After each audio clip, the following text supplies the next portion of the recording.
Hello ladies and gentlemen, this is Hollywood McCollouch with the double biceps. It is in the contract a legal requirement every single time we appear on camera, just making sure the lawyers are happy, and they have seen two biceps. There was definitely one right there, and there was also one right there. It is not something that I made up to show off my biceps of 23 years in the gym, definitely not that whatsoever.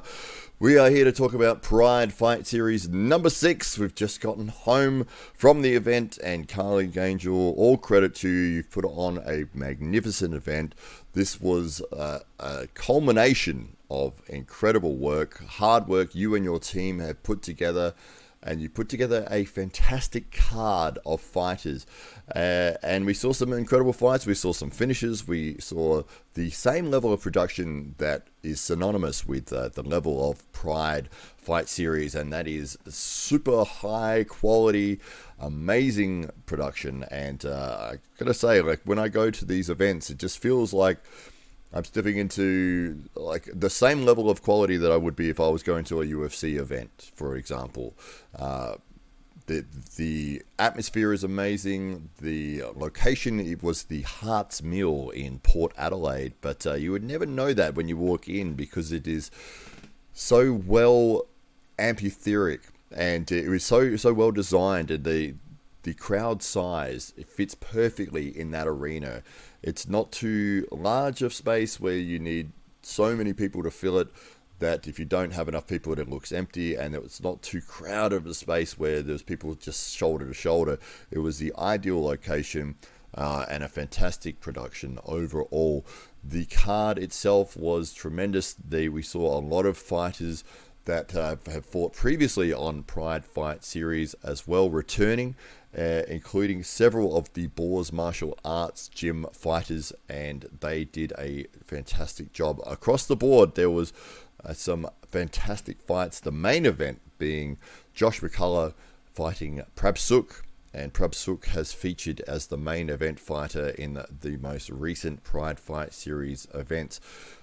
So yeah, it was a tremendous card. I was very happy with how everything went. I managed to sneakily get a ringside seat, which was the testament of Carly Angel and Dave Stockbridge helping me out there. But being so close to the action was a wonderful experience. When you're so close, you could actually reach out and literally grab hold of the fighters, and you're getting hit by the spray of blood and the spray of sweat, and it just adds to that experience. It's nothing like it. So for people who haven't seen Muay Thai before, this would be the premier promotion out there, I would say. You couldn't beat it in terms of going along and seeing what Muay Thai is like for the first time. Not only are the fights absolutely tremendous, but the production level is just outstanding. So I'm going to run through each fight individually and just give a breakdown of what I saw on the night, and we'll get into the first fight starting now. Our first fight of the evening was between Rikki Preece of Full Tilt and Lisa Duffy from Borne Martial Arts Gym, and it was Rikki's debut fight in the world of Muay Thai, and she stepped into this fight not having been in that experience before, stepping in against Lisa Duffy, who has had a fight before, but both girls still relatively new to that whole scene, and I think that Rikki did a very credible job of the way that she handled herself in the ring. The first round was competitive. Lisa was able to control the distance and land some very effective body kicks. Rikki did move forward with aggression and land some very solid straight punches, but it was definitely taking a toll on her, those body kicks that she was absorbing. Second round came through, and you could see that Rikki's gas tank was starting to empty. She did start to slow down. A lot of her punches didn't have that snap anymore. Her footwork had really slowed down, and it felt like she had maybe experienced a very big adrenaline dump at the start of the match. And now in the second round, about halfway through, that's where all that fatigue starts catching up with her. And not only the fatigue, but you've got Lisa Duffy in your face, kicking you with teep kicks and body kicks and just keeping that pressure on in a manner that just doesn't let you get your breath. You can't relax. You can't find your moments to recover. But we did see a TKO victory for Lisa in the third round. And I would say it is more so for the fact of it was the fatigue that was preventing Rikki from being able to effectively defend herself, as opposed to the damaging strikes that she was absorbing. She did take some big punches towards the end of the fight, which is what caused the fight to be stopped. But I think maybe the next time she steps into the ring, she'll have a better understanding of how to manage her energy. She won't have that first fight jitters that comes along with being a debutante, where you could do all the training in the world and look phenomenal in the gym, but as soon as you step foot in that ring, it is a completely different story. You've got a big crowd that's there. We had a sold out crowd. You've got all the lights. Everyone is watching you right then and there to see your skill set, and that can make or break people. It can really change the outcome of a fight. And I think that next time that Rikki steps foot into the Muay Thai world, she'll be better prepared for what to expect. And I know she's going to look at this fight and critically examine where things went wrong. I don't think her skill was the question. I think she has the ability to win the fight, and she had the ability to throw effective technique. I think more so that it was that she got overcome with fatigue at the midway point of the second round. That's where everything started to turn against her. Up until then, it was fairly competitive. Those body kicks would have added to that, and a credit to Lisa for landing those effectively and staying back and staying in a position where she could land effective strikes and not put herself in harm's way and not put herself in a dangerous position moving forward. So well done to both girls. A great fight to kick things off, and a TKO win for Lisa Duffy. Our next fight of the evening was Noah Combs of Monsters Inc. taking on Tevita Maka from Strongheart. And this was a very good showing for Tevita. Both guys were coming into this fight with losing records, but this was an ideal opponent for each of them. They matched up very well, and Tevita was landing very solid right kicks to the body on Noah. And that was pretty much the story of the fight. It was Tevita moving forwards and controlling distance and landing these thunderous body kicks. And it was making a significant impact on Noah. You could see immediately his whole side of his body turned red within the first 30 seconds, 40 seconds of the fight. This side of his body was bright red, and by the end of the first round, you could see toe imprints of each individual kick that Tevita had landed. Throughout the rest of the fight, that basically became the strike that defined how this match took place. Noah, to his credit, at no point did he show that it was affecting him, or that those kicks were in some way hampering his ability to continue pushing forwards. So credit to Noah there for having that courageous heart and moving forwards, despite the fact that he was having a very difficult time trying to find an answer for how to counter or how to stop Tevita from landing these kicks. I think what I could see, his game plan had switched after a few of those body kicks landed, that he needed to crowd Tevita. He needed to be in his face and be at boxing range. He couldn't keep standing at kicking range because those kicks were just landing over and over and over. Tevita mixing up where he was placing them. There's some were under the armpit, some were just above the hip, but he was disguising them very well. He was standing on his left. He would teep slightly with his left foot, and as his left foot would come down, then the right would come to the body. He was mixing it up and disguising it well with his punches.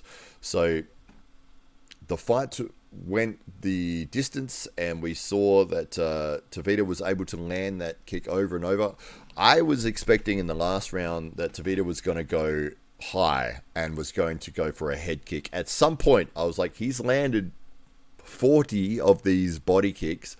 He's going to throw a head kick, and that's the one that's going to get a knockout or get a finish or get significant damage on Noah, because he is now conditioned to bring his guard down over and over and over to try to block that body kick.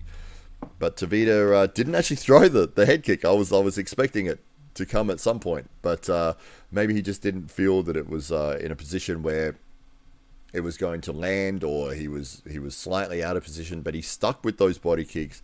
They were the story of the fight, and he won the unanimous decision with that. But credit to both guys, especially Noah, for at no point did it look like he was hampered by absorbing those kicks, and he absorbed a ton of kicks to the body.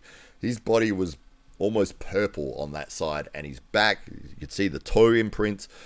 He kept fighting like nothing had happened. He was fighting like he just walked into the ring. So what a warrior mindset from him, and what a congratulations to Tevita for getting the victory there.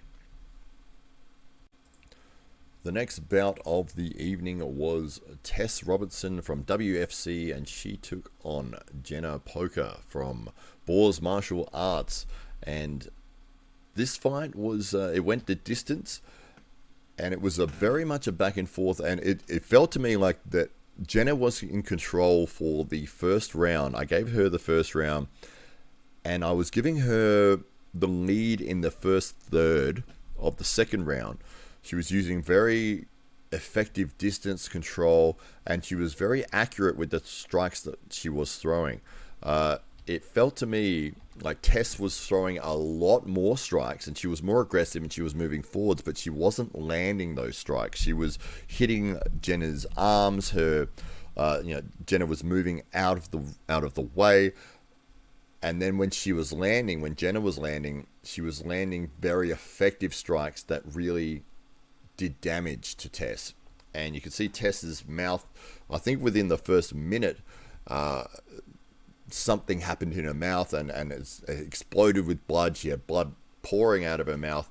To her credit, she just bit down on the mouthpiece, and it almost seemed to light a fire in her. She was like, I'm bleeding now. I better do something about this. I better go out and win this fight. So she continued to press forwards with more aggression.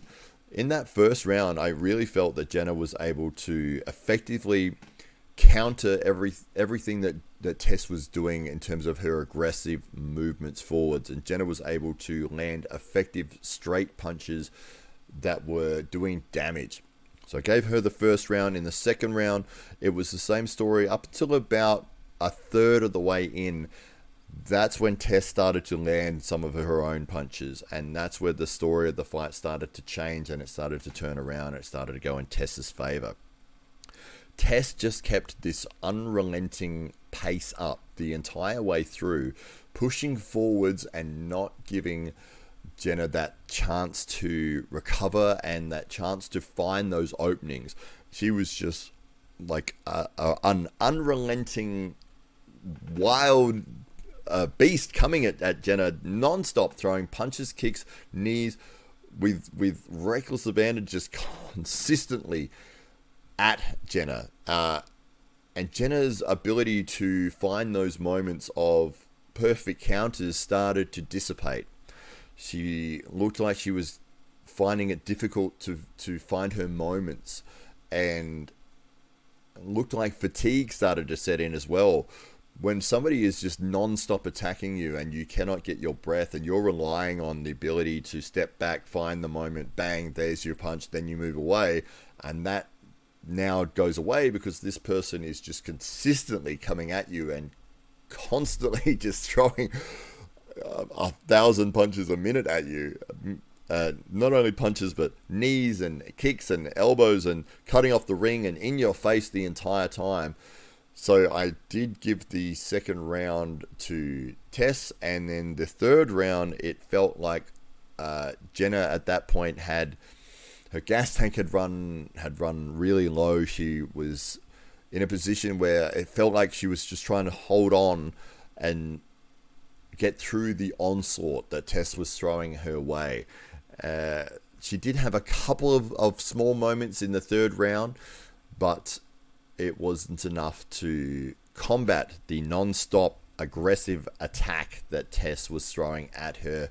I'd like to see the punch numbers actually, or the strikes thrown, and compare them round by round, because I think Tess probably threw at least 4 or 5 times the amount of strikes that Jenna did in that final round. But yeah, she was able to walk away with the victory. It was a split decision, whereas obviously one of the judges may have would have given the second round to Jenna. I thought it was close, and I had Jenna winning that first third of the second round until there was several key punches that landed for Tess, and she just continued with that aggression. That's why I gave her that round. Third round was Tess's for sure. So a good victory and a good showing for both girls. They both did tremendous things throughout the fight. They both landed very, very good strikes, and they should be very proud of themselves and their team. Great to see them competing, and I can't wait to see both of them step into the ring again. Alright, our next bout of the evening was Braden Tsam from ACSA in Victoria, and he took on Pana from Team Pinky Muay Thai. This was an interesting fight. Pana has fought several times on the Pride Fight series, and he continues to improve, and he looked in fine form in the early goings of this first round. His striking was noticeably improved. He looked all of his kicks were very snappy. His foot movement was great. He looked very confident, and he was moving forwards effectively. And then when Braden would move towards him, he had the ability to step back but stay in range and land effective counters. That first 3/4 of the first round, I was very, very impressed with Pana. I thought he was like very comfortably going to cruise his way through this fight if he wasn't going to get a finish here.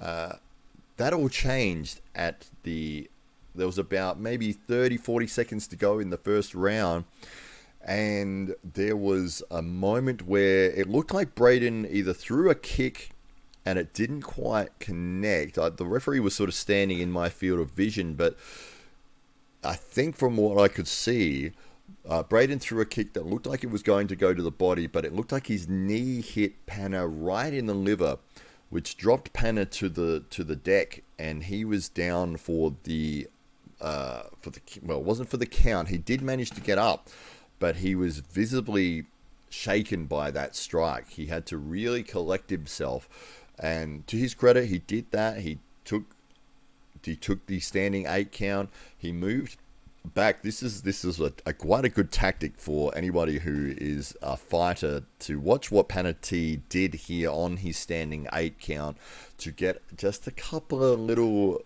more seconds of recovery.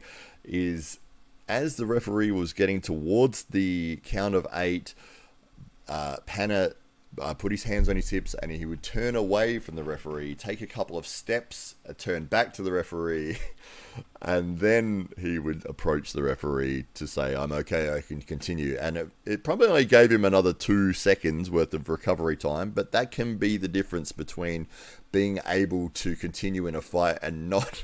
So I thought it was very much a veteran move there by Pana, taking that time to recover and being able to continue on in the fight and in that round. So the round ended, but because it was a knockdown for Braden, that is automatically with the 10 plus must system, your opponent getting 9 or less. So Braden would get 10 points there, and Pana would lose 1 point. So it would be a 10-8 round. Almost exactly the same story happened in the second round. We saw Pana having recollected himself in the corner, and Pinky being the trainer and the coach, giving him some very solid advice and making sure that he got a full recovery, or as best a recovery as he could. When he came out for that second round, he looked as good as he did in the first round. His strikes were snappy. He was looking powerful. He was moving well.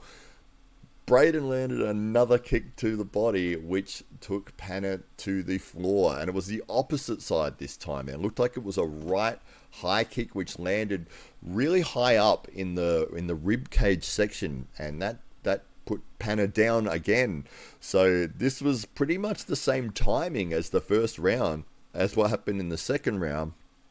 I was giving Pana the round up until that point. He then got another standing 8 count. He did his trick of stepping away from the referee. Just when the referee was about to say, okay, are you good? He's just stepped away, but then he's turned with enough eye contact with the referee to not get TKO'd. But it gave him just that extra 1 or 2 seconds to recover from that strike. He was able to hold on and make it through till the end of that second round. Third round came around, and guess what happens? The exact same situation happens again.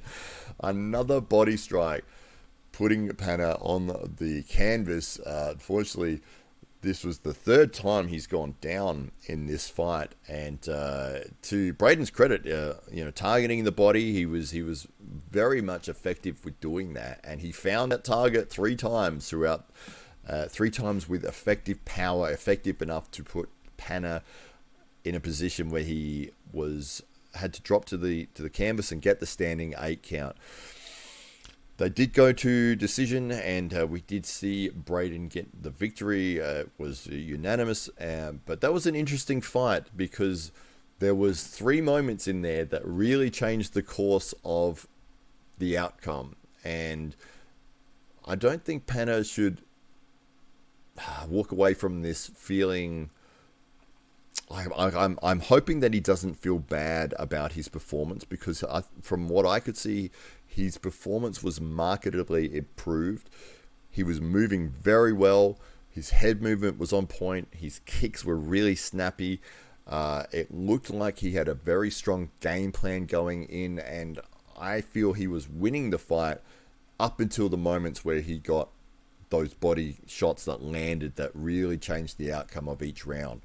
So well done to Braden Tsam from ACSA in Victoria, and a great showing of heart from Pana T from Team Pinky to recollect himself after those shots. Most people, if they get hit in the liver or hit with those rib kicks, they aren't getting back up. And to his credit, Pana, not only did he do it once, he did it 3 times. So well done to you. Unfortunately, not able to get the victory, but you've got a lot to be proud of in your performance.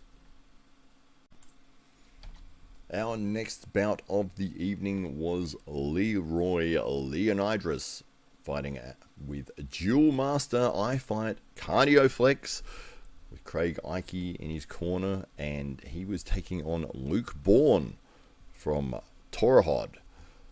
And this was a very good showing for Leroy. When I got to the event, I was talking to some of the officials, and I said, well, it should be a really good card. There's a lot of great fighters on this card, a lot of returning veterans, a lot of people that I've seen have tremendous performances previously. And they said, yeah, you got to look out for fight number 5. And I was like, which one's number 5? And they said it's Leroy and Luke. That's going to be the exciting one to watch. And it was an exciting fight for sure. Leroy came out looking phenomenal. He was throwing an array of strikes, and not only an array of strikes, but he was the first person of the night that started to throw spinning strikes, spinning back elbows, spinning back kicks, spinning back punches, and they were working. They were being effective. They were landing on Luke. It is one of those things where it's such an unusual strike that somebody is stepping towards you, and then it looks like they're exiting away, that they're moving away from you, and all of a sudden they've turned their body, and now a fist or an elbow or a foot is now coming at you. You've had half a second to be able to realize that and put up a defense. So Leroy was throwing several of these spinning strikes and landing them with great effect against Luke. And it was the story of the fight here was pretty much Luke mounting a defense against the continuous onslaught that Leroy was throwing his way. And it felt like Luke was a little bit lost trying to find how to counter Leroy, because there were so many different strikes and movements coming from Leroy's side of things that it was like, okay, well, he's just throwing punches. It's like, and now he's throwing kicks, and now he's throwing a spinning back elbow, and now he's throwing a spinning back kick, and now he's throwing. So it felt like Luke was reacting and trying to find how to effectively counter what Leroy was doing. To his credit, he hung in there and he absorbed a lot of punches. The end of the fight did come from a spinning back kick from Leroy, which was almost reminiscent of the most recent UFC fight with Jon Bones Jones and Stipe Miocic against the ropes, against the cage. In both fights, the aggressive fighter, Jon Bones Jones, spinning back kick to the ribs. In this fight, Leroy spinning back kick to the ribs, which put Luke on the canvas. That was the end of the fight. A very powerful strike. One of those ones that if you absorb that, you'd be surprised if your ribs didn't break, if your liver wasn't screaming at you to somehow relieve it of its agony. It's going to shut your body down instantly. That's what we saw happen here in this match. And full credit to Leroy for finding that strike and using such a different array of techniques that really didn't allow Luke any chance to get himself going. It didn't feel like at any point throughout the fight that he was able to start dictating the pace, dictating the distance that the fight took place. It felt like he was reacting a lot to what Leroy was doing, which was because of the unorthodox strikes that were coming his way from Leroy. So very interesting. I can't wait to see both guys fight again, and especially Leroy, and to see if somebody can figure out that puzzle of if somebody's just throwing a different style of strike at you every single time they approach, how do you combat that? So to see somebody be able to figure that puzzle out would be a real treat. But congratulations to both guys, and Leroy getting the victory there. Our next match of the evening was between Ash Surman from WFC in Victoria. He was taking on Mohammed Zaid from Technicians Thai Boxing. And this was fought at the 70 kilo weight division. It was 3 by 3 minute rounds. Both guys can hold their heads up clearly with pride. After this match, they had a tremendous battle back and forth. It looked to me like Muhammad was very much in control at the start of the fight, and he was landing effective strikes and moving. He was setting up. It felt to me like he was sitting on the outside, and he was able to time what Ash was doing, and then he was able to move in and land almost like preset combinations or preset strikes that he had drilled over and over and over.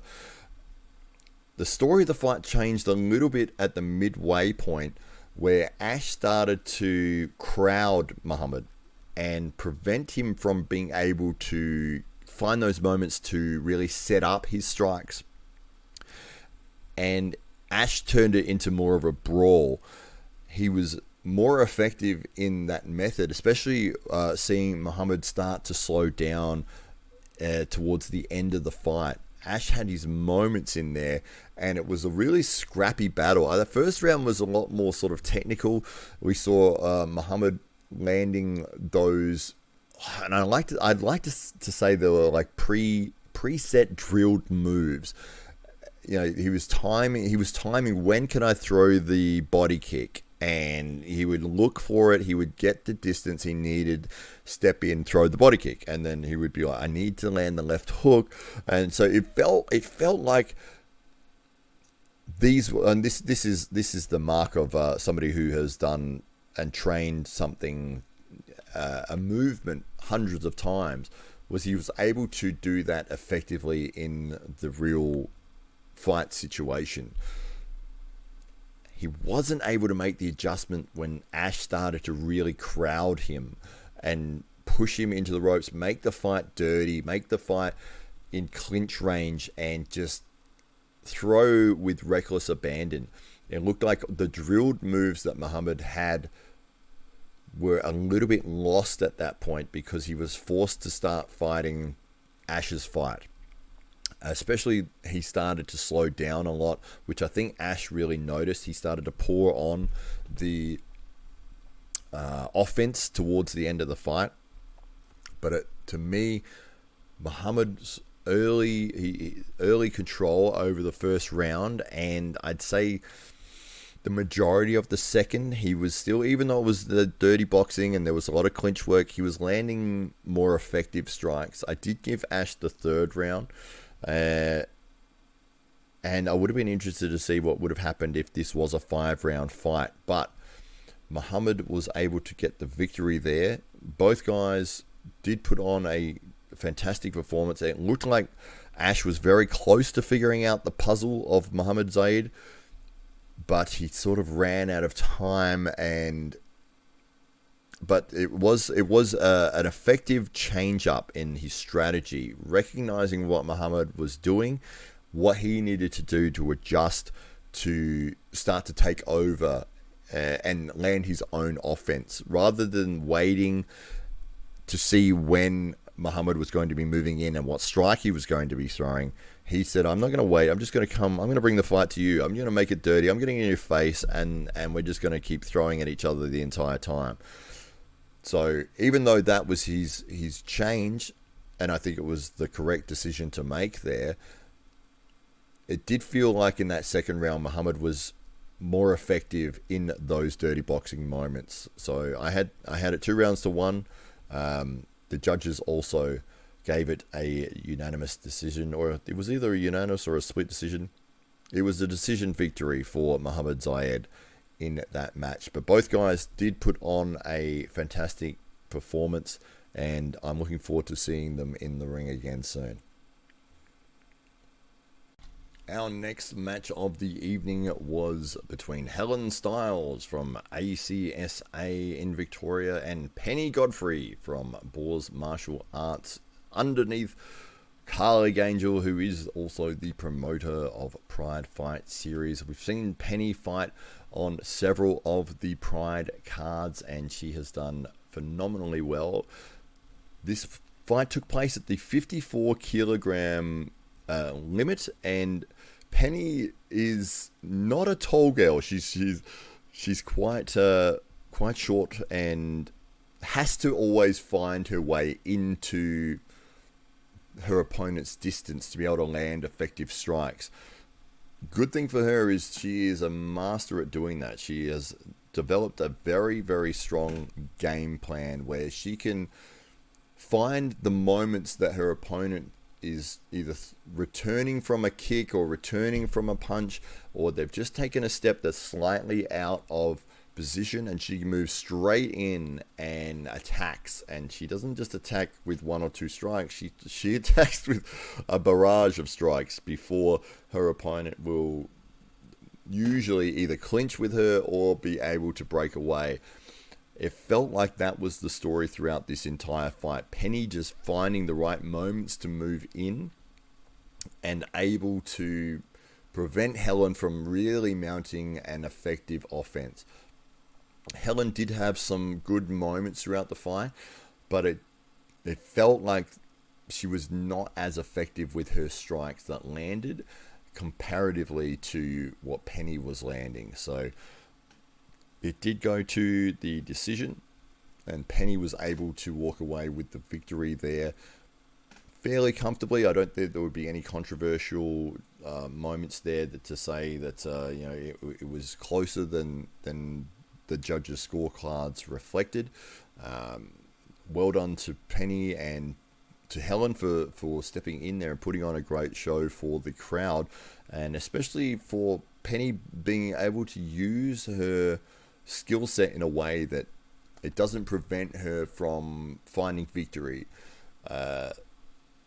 She's able to move in effectively, and I think for her, any opponent that she's facing in the future, they would really need to game plan how is she finding the moments to come inside, to get close enough to land effective strikes, because most people that she's fought, I think probably everyone that she has fought, has had a reach advantage over her, but she's got a very good record. She has a winning record, and you'd have to find what is it that she's doing, what moments is she finding, and from what I could see, it was whenever somebody else, whenever her opponent or whenever Helen would throw a strike, as she was bringing her arm back, or as she was bringing her leg back, or as she was stepping back, that's when Penny was moving straight in. So she was able to find those moments, and she didn't do it on every single strike that somebody threw. She was very clever in the way that she was able to pick her moment to step in, land effective strikes, force a clinch, force her opponent to move away, then reset and do the same thing again. So credit to Penny Godfrey for that ability there, and for Helen, I think that she did a very good job of. She did land effective strikes when she had the opportunity. She was in the fight the whole time. I'm not sure if it was her debut or not, but both girls had big smiles on their faces throughout the entire fight. There was a lot of camaraderie between them, and it was great to see that, and I can only say good things about both fighters. So well done to both of them. Our next bout of the evening was between Liam O'Connor from Monsters Inc. in Western Australia, and he was taking on Jack Spacie from Rikers M16, Jack the Ripper. And what a suitable nickname for Jack moving into this match. I was speaking to some of the officials leading into this, and they said that I said, well, who do you think's going to win this one? I said, look, it's going to be hard to put it past Jack at this point. You know, I think he's got a 13-0 record. He's undefeated. He looks better every single time he steps into the ring. But this is a very good match because Liam is a devastating striker, and he has the ability to win this match. So we saw a very good battle between these two.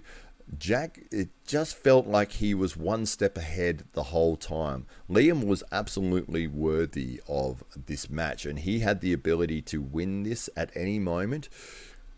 He landed some really good shots, some really good strikes, but just felt like Jack the Ripper was better in all the little facets, the little moments that sort of add up in a combination throughout a round that make a clear winner.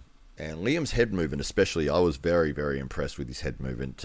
Jack was throwing haymakers, and you could hear the whistling of his punches going through the air, and Liam very effectively just able to move out of the way of that constantly. There was maybe 4 or 5 of these shots in a row against the ropes. He was able to duck and weave and bob and get out of the way of those, which I was incredibly impressed by. He was definitely in this fight. He had the ability to win this fight, but it just felt like Jack was a little bit better overall in the majority of what they threw at each other. So for me and for the judges, Jack was the clear victor. It was 3 rounds, 3 3-minute rounds, and they fought at the 70 kilo weight division. But Jack moves on as 14-0, and Liam unable to get the job done on the night. But he has a lot to hold his head high about. He did put on a very good performance, and as I said, he had the ability to win that fight. It just felt like Jack was just a little bit better in all the areas that critically mattered across the majority of the fight. Our next match of the evening was the co-main event between Maher from Third Eye Muay Thai in New South Wales and Jon Rig from Team Pinky Muay Thai. This was a 5-by-3 minute round match at the 84 kilogram mark. And I believe from what I heard, Matthew was not the original opponent set for Jon, but he stepped in at last minute notice. To his credit, he looked phenomenal when he stepped into that ring. It looked like he had done a full training camp. His cardio was on point. He looked in great shape, and he was able to start to really dictate the way that this fight took place. Jon was absorbing a lot of strikes, a lot of punishment, but just continuously moved forwards. It was, I remember saying to the judge that was next to me, it feels like he's the Terminator and he's just going to keep going after him no matter what. He was getting hit with some really big shots, but none of it fazed him. He just kept after Matthew. Matthew looking very confident. First round was all Maher landing very effective strikes. Jon Rig absorbing a lot of strikes, but pushing forwards with aggression and making Matthew throw constantly. But he was landing every time that he was throwing. The second round was pretty much a repeat of the first round. Matthew starting to slow down a little bit, but he landed a lot of very, very good strikes on Jon. And it was... Jon just didn't seem to care. It was like, you can hit me as hard as you want. I'm coming after you no matter what you do. And that's what it was. It was just Jon walking straight after Matthew, getting hit, and then just throwing, taking 2 or 3 punches to land his own one.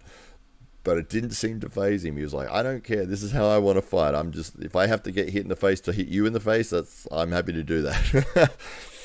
And it started to work, because by the time the third round rolled around, Matthew started to really slow down. And I think his lack of preparation with a full training camp leading into this started to be evident. And it was like, now he's looking really tired here. He's looking quite... He had to change up his game plan to stop throwing as many high energy strikes. And there was a lot more clinching. Jon didn't care what was happening. He was just going after Matthew this whole fight, just throwing punches, elbows, anything. It was just pure aggression from Jon Rig towards Maher in this fight. He was getting hit constantly.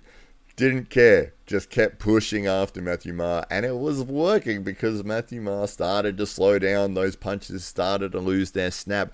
The kicks weren't coming anymore, because you could see Matthew was conserving his energy. Headed into the fourth round, and I was like, I don't know how this is going to go, because this is a 5-round fight.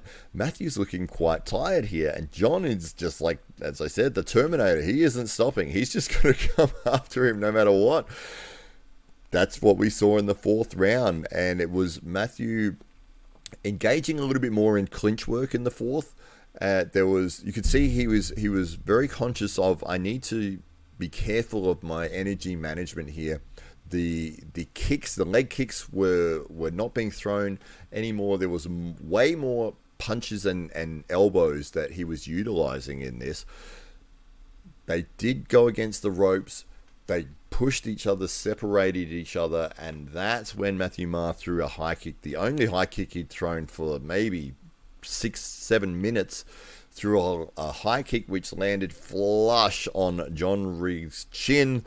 Jon Rig dropping to the canvas, and he was done right there and then. I thought he was completely unconscious when he dropped. It looked like he was shot by a sniper. His body went limp, but I could see his face from where I was sitting. He was conscious, but he knew he was done, and that was the end of the fight there. Jon staying down on the canvas for quite a while. It was probably maybe 5 or 6 minutes to recover.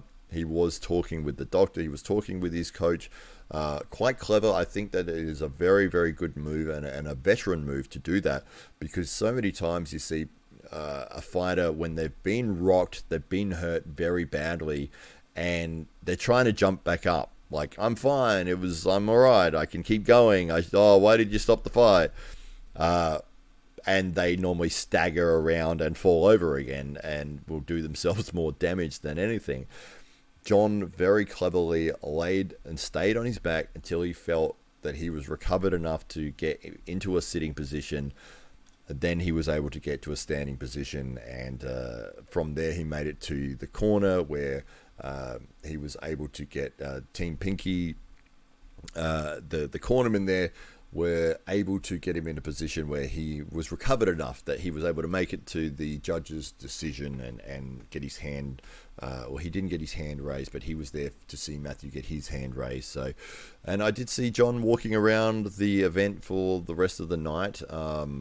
So no lasting effects from absorbing that head kick, but that was, for me, that was the highlight of the whole night. That was a wonderful strike thrown by Matthew Maher, and especially because he hadn't been throwing kicks for the last round and a half, or he had been throwing very limited kicks, very small, conserving energy style kicks, until this moment where he threw this high kick, which surprised everyone in the audience, including most of all Jon Rig, who obviously was not expecting that. And yes, what an amazing strike that he landed to win the fight.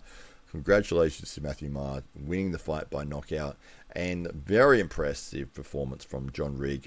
I don't think I've ever seen somebody just move forwards with so much reckless abandon and be like, I'm going to fight and punch this dude. I don't care what happens to me. I'm going after him. So what an exciting fighter. I can't wait to see both guys again in the future. Matthew with a full training camp behind him, so that fatigue factor doesn't become such an issue for him after the first couple of rounds. And I don't think it would have. He looks like he's in tremendous shape. I think it was just the fact that he got called in last minute. But Jon Rig, I don't think he'll ever be in a boring fight. He's either going to knock you out or you're going to knock him out. And that's what we love to see in the world of combat sports. Our main event of the evening was Josh McCollouch from Chafee's Martial Arts in New South Wales, and he took on Pabsuek from Cowsock in Western Australia. We've seen Pabsuek headline the Pride Fight Series several times, and he had an unbeaten record heading into this match. Every time I've seen Pabsuek fight, I have been tremendously impressed, and I thought, who could possibly beat this guy? Who would ever be able to showcase a skill set that could be comparable to Pabsuek with a record of I think it was 70 fights. Actually, I think the first time we spoke to him was at Pride Fight Series 3, and Dave Stockbridge, the ring announcer, had asked him, what is your fight record? And I reckon he wrote down 250 fights. Like, it was something insane. But somehow or another, it has been whittled down to 70 fights. Only 70 fights. But we know what the Thais are like. They fight all the time over there, almost weekly. And Pabsuek, being a veteran of that, now living in Australia, fighting out of Western Australia, he has an incredible skill set. The ultimate Muay Thai skill set. There's no holes in his game. This man has the ability to do everything and anything that there is in the world of Muay Thai. We saw him dominate the contenders at the previous Pride Fight Series events. And heading into this, I was asking the question, okay, well, if you're going up against Pabsuek, you're going to have to find a really high-level opponent, because Pabsuek's skill set is through the roof. And Josh McCollouch was the opponent that they have chosen, And I said, okay, well, tell me about Josh, because I didn't know much about him leading into the event. They said, well, Josh, despite the fact that he looks quite young, he has a veteran record, and I don't quote me on this, but I believe it was around 40 to 50 fights. So he has a lot of fights under his belt, and he's currently ranked 13th in the world in his weight class for Muay Thai. So he was a significant challenge for Pabsuek, and even though I had heard about the ranking, and then they've obviously put this match together because both guys have comparable skill sets, I was still hesitant and doubtful that anybody could match the skill that I've seen Pabsuek display in the ring.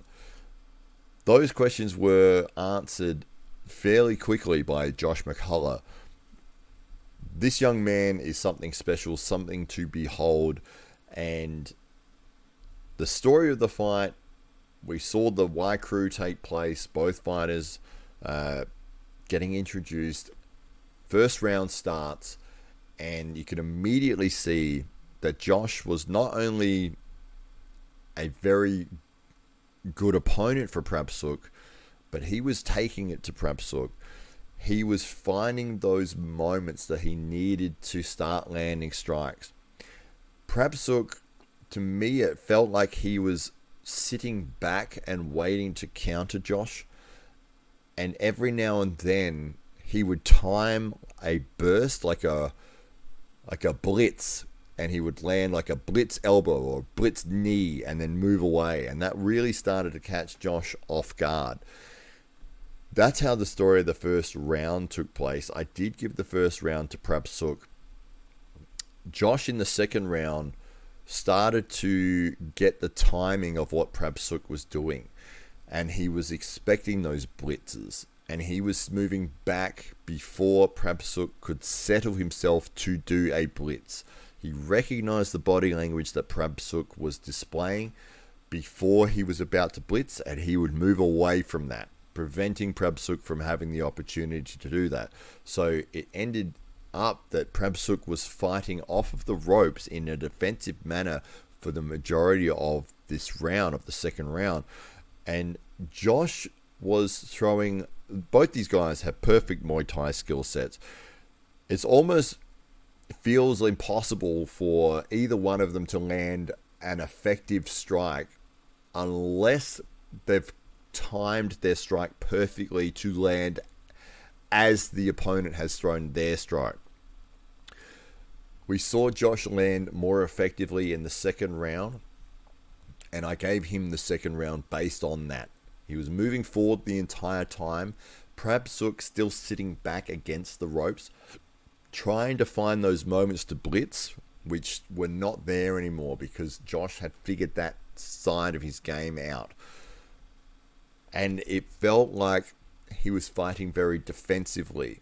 He was looking for counters, but Josh was landing with more aggression and just a little bit more often. Both guys were landing, but they were landing...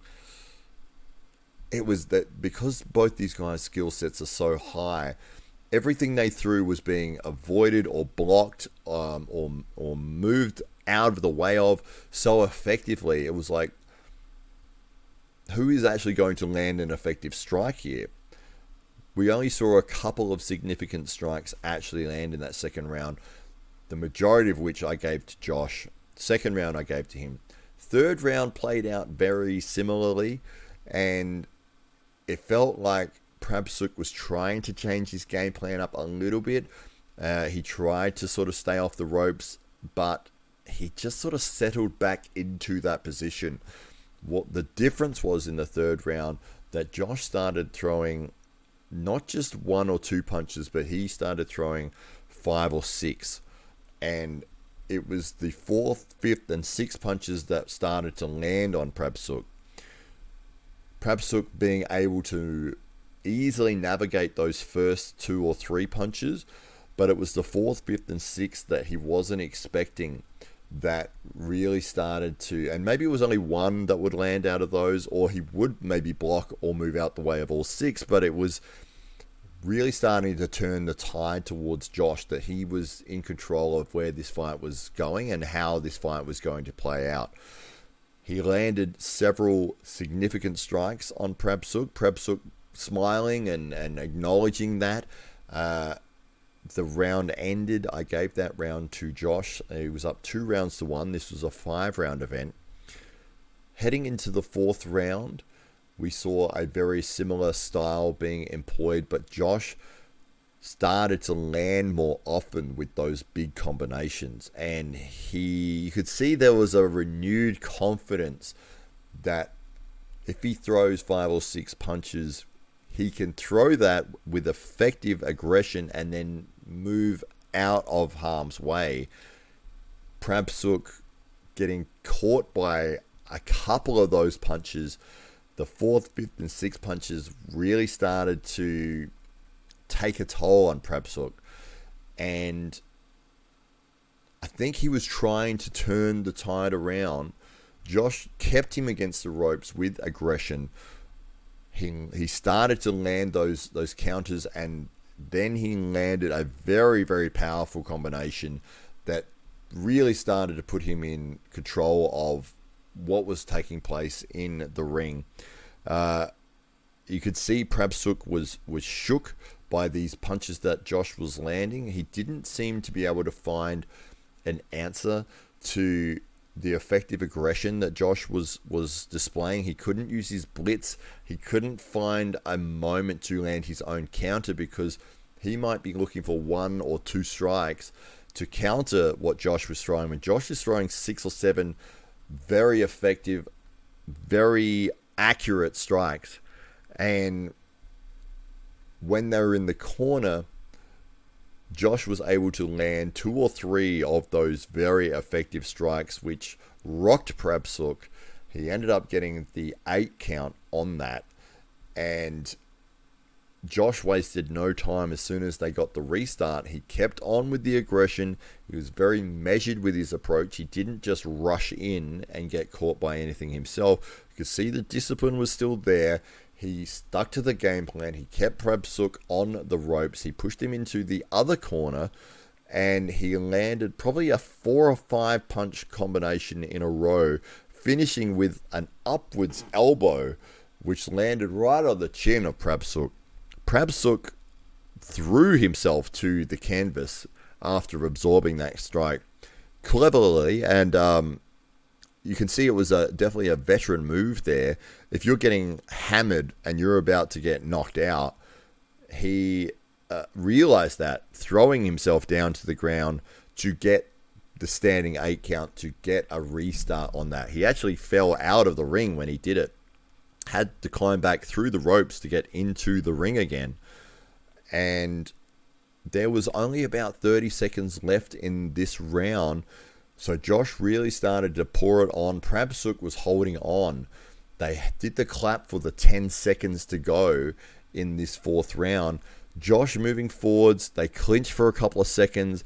As they separated, Josh landed a very effective knee to Pabsuek's liver, which crumpled Pabsuek. He went down on the ground just as the bell rang. So I'm not sure if the rule set that they were under was 3 knockdowns in the same round is a automatic TKO. But to me, and from what I could gather, the referee did not call off the fight at that point, because I believe he thought the strike landed legally during the round, and the bell rang as Pabsuek fell to the ground. Pabsuek was laying on the ground in a lot of pain. His trainer entered the ring and came over to him, trying to help him get back to his feet, to get back to the corner. Pabsuek unable to get back to his feet. The referee, seeing that, called off the fight at that point and said, look, he's had enough. He's absorbed enough damage at this point. So Josh McCollouch being the victor there, and what an amazing victory for him. Incredible job.